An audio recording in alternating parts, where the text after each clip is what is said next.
All right, Sam, let's make a little short video on UK and UK politics.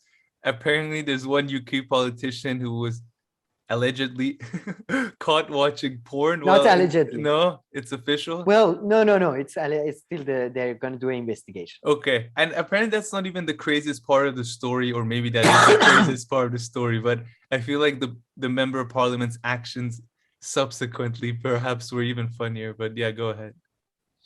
Yeah. So this guy Neil Parish, I think, I don't know.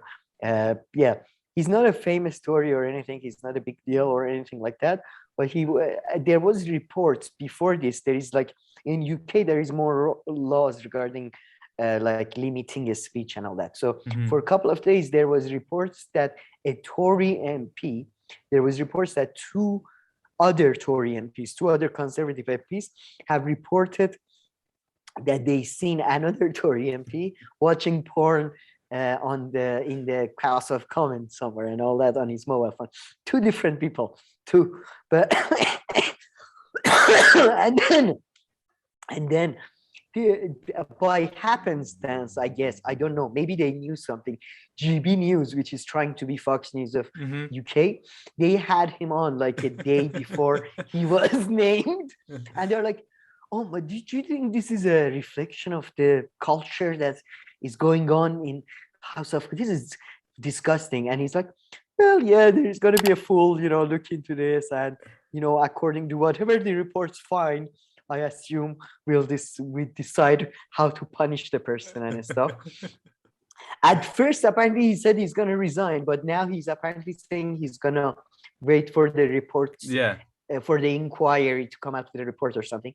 But I just love, compared to the normal crimes that the MP commits, genocide in Yemen or something, it is not that bad, I must say. But it's worse than the Boris Johnson.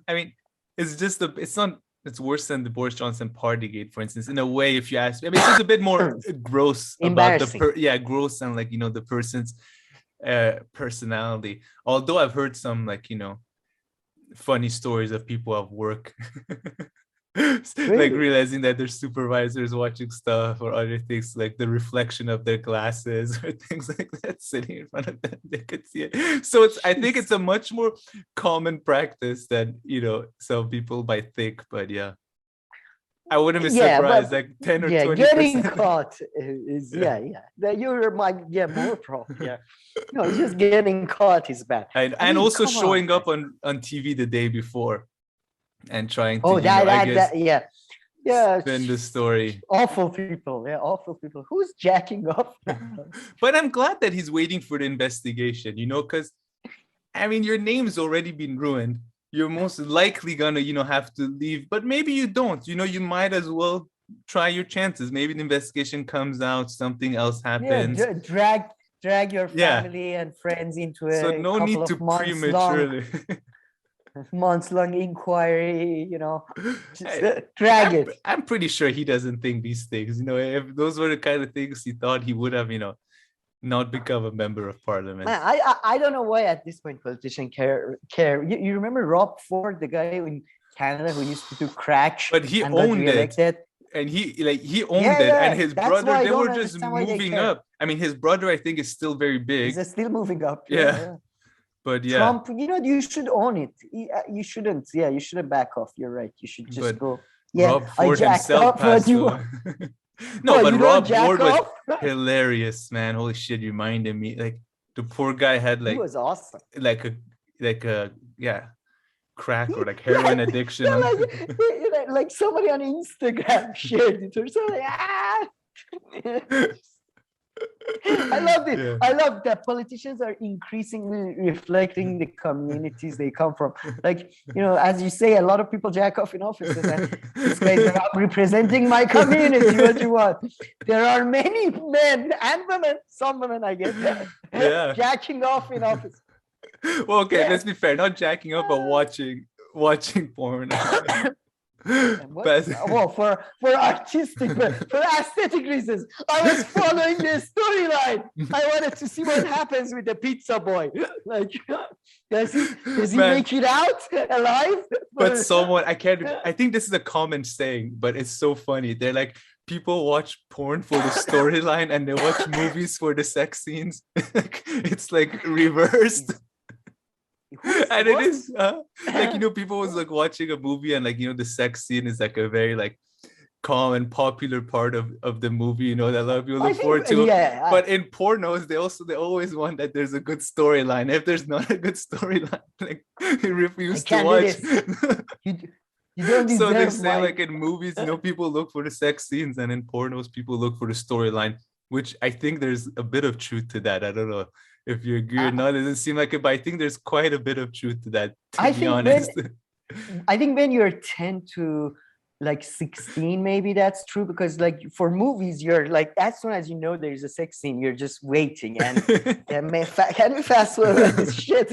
Like, and then when you're watching porn, you're kind of thinking porn is real, looking for, okay, this is how you get laid, huh? So I sign up as a pizza delivery guy. No, but you see, nobody believes those storylines anymore. Like the pizza one, you know. Now people know it's not true. You know, you have to be a bit, you know, sorry, more with your storylines, more nuanced. On porn storylines these days. I don't know what's going on, but I assumed because of internet, it's all just like movie long things. I assume they've just disappeared as a genre, but maybe not. Maybe he was just looking for he was really into the cinematography of the thing. He's like the videographer that they got, hidden talent. This guy, he's gonna be in Hollywood one day. It's gonna be a big one. There are quite a few actors. As I know, Charlie Chan was in sort of softcore pornography. Who? Sorry, Sylvester Stallone. Charlie Chan. No. Jackie Chan. Really? Jackie Chan probably didn't know he was in a porno then, if that was the case. He was in a softcore porno, and he's actually really cool and open about it. Yeah. Interesting. I think so. If I'm not mistaken. Jackie. He's so joking and stuff when he gets interviewed, though. You can't take I don't know, anything that Jackie Chan says seriously. No, there is videos of his porn, I believe. But, he became a national sensation in Iran a couple of years ago because some state television channel accidentally broadcasted a bit from his movie in which he has a sex scene. Oh, really? Like it's one of these recent movies, yeah. But they accidentally on the state television. And like it was such a joke. Like everybody could have screened, you know. Just, but when I was a kid, I had a lot of movies by him. Nothing. I mean, the story was quite a short one, so we didn't have anything to really talk about. I think we are pivoting into porn history. Sam, really, you have to break down porn history into 4 eras. So you have from the late 1700s to, of course, in the Enlightenment period. Otherwise, you can go back to the Renaissance and further back. Of course, we're talking about modern. Then there was, of course, David Lynch brought in European style cinematography to a porn industry stagnated by old techniques. Yeah. People were getting fired left and right before that. Turned it into add a little bit of political story to it too. Then they unionized in the 1900s. Oh yeah. I remember I got into porn history for a while because of Boogie Nights. Have you seen Boogie Nights? Yes. Let me just refresh my memory. Great movie. Yeah. Paul, the one that Mark Wahlberg is the. Of course. He's as a young kid. Yeah, of course. Apparently, porn industry is quite progressive in terms of including different ethnic groups, and although there is a dark side with abuse of women and all that. Yeah, and I've also heard interracial scenes and stuff like that. You get paid more if you're if you're with an African American and not, and these kind of things. And African Americans get paid much less, and a female, a white female apparently, who does a scene with an African American, she will get paid more, and these kind of stuff to it too. Yeah. So I'm sure there's a lot of that's fucked up. Yeah, there's a lot of things. But yeah, no, that's yeah. that's for Okay, sure. we need to do, yeah. For we'll come back on this purposes, story. We'll come back to this story. For academic, I'm gonna spend a couple of hours for academic purposes looking into this. Yeah. We're gonna come back. Okay. Any final words or? Oh, there is another story I also wanted to share from Nadine Dorries, who I talked about a couple of times. She's a British MP and a British version of Marjorie Taylor Greene, basically a psychopath. And she's just she's the culture secretary now. And this is somebody who appeared on I'm a Celebrity, Get Me Out of Here. She's that type of she's that level of celebrity. And she's, I mean, Jesus Christ, I can't believe these people are. And what did she do? Recently, she listen to this. Nadine Dorries claims dyslexia made her say downstream films. Culture secretary says disability makes it difficult to find correct expressions when speaking. Again, full disclosure, people who know I'm dyslexic. I have a board certified whatever diagnosis thing, and just get over yourself.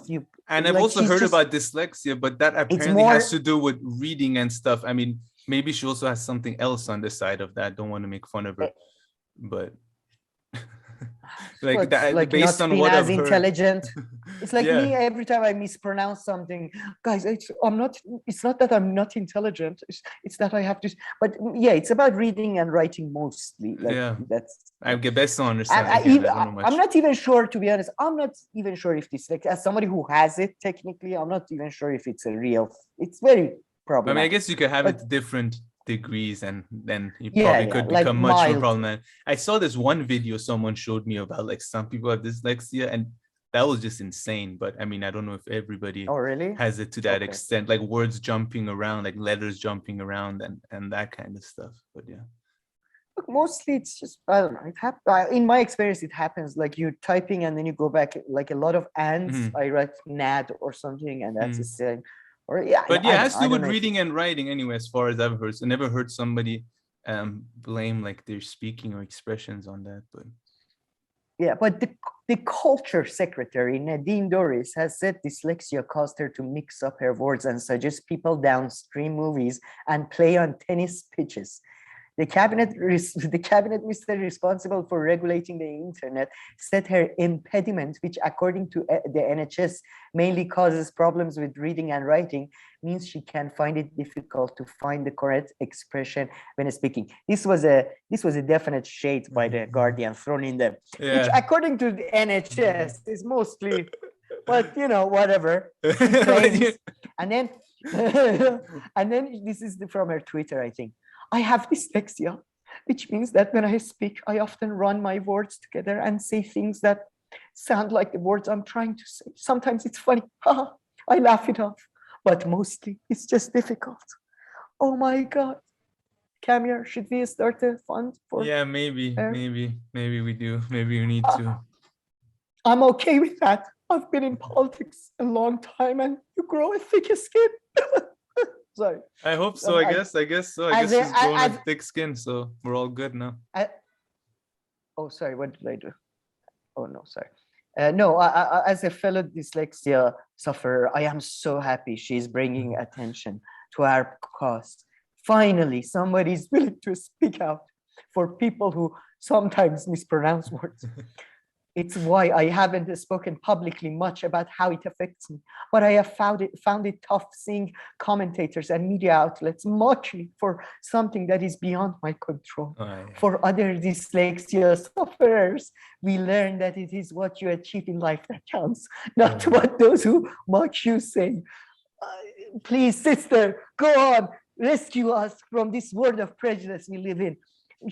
Whenever a dyslexic person becomes a cabinet minister, these media people are starting criticizing her for saying a stupid shit, or for having connections with like almost every other dictator in Africa and Middle East.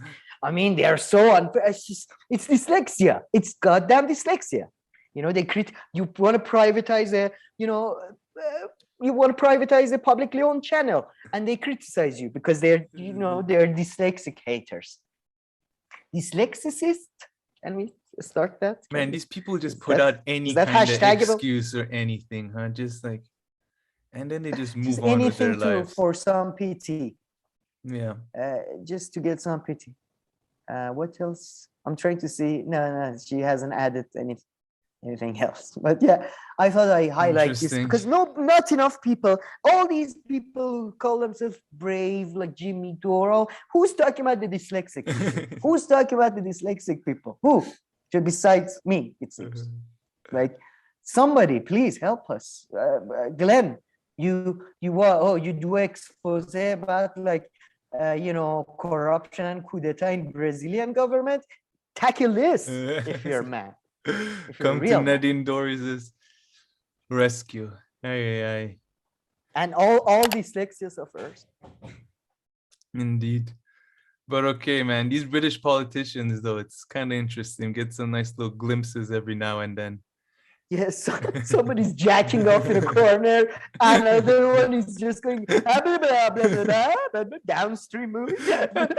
And what was her mistake? She said tennis field instead of tennis court. I mean, that's a mistake. Pitch. Okay, I mean, that's just an excuse. I mean, I don't know if she plays sports. If not, she could have been like, sorry, I can't keep up. One is a pitch, one is a field, one is a court.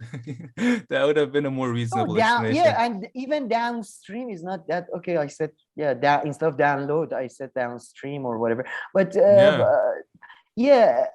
she's just looking. She's attention whore. She was on Celebrity. I'm a Celebrity. Get me out of here. What kind of person do you think goes on that type of program where?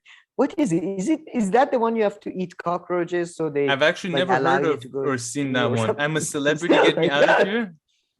Yeah, that's the one. I think they put them they dropped them with a airplane in an island, and then they have to work their way out or some shit. I've never seen my wife watch this, so I've never even seen a moment of this show.